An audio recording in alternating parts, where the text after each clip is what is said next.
guys, Chris here with Super Savvy Travelers. I'm tucked in the corner here because it's windy and I want you to be able to hear me. Anyway, yeah, so a couple of things I wanted to go over today. I get a lot of email daily, which is great, and I love it from people who want to come over and buy property and renovate and everything else. And some questions I've gotten, and this is one thing that I was very confused about as well, is what's the difference between a Geometra and an architect, and why would you need one versus the other, blah blah blah. So I did some research, and oh my gosh, you wouldn't believe the amount of emotion on the subject of which is better, a Geometra or an architect. And these are emotion not even by people who are those things, which I found really interesting. So anyway, in a nutshell, basically a Geometra is it's a trade that somebody goes and learns after high school. It's less training required to be a Geometra than to be an architect. An architect is 5 years of university training.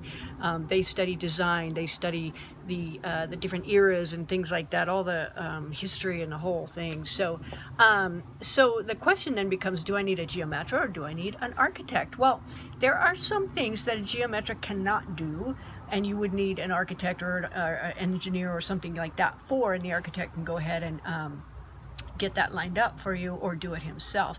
Some of those things, like there are very strict anti-seismic regulations in Italy because they do have earthquakes, unfortunately, and so the seismic stuff is very important. And I remember talking to Antonello about window placement, and he's going, no, they have to be lined up right underneath each other for seismic, blah blah blah. So I went, oh yeah, okay, he knows.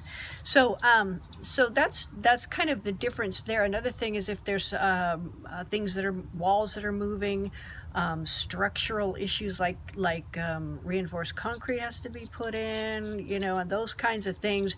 Those are things that are beyond what you would get with a Geometra, so you need an architect for stuff like that. The thing that I like about our architect is he really understands the village. He understands, you know, what the overall visual of the village is supposed to be, and so he tries to keep everything in line so nothing stands out as like, oh my god, there's this house that looks like, you know, a Spanish villa in our Italian village. That wouldn't work out. So he's really good with that. So in a nutshell, that is the difference between a Geometra and an architect.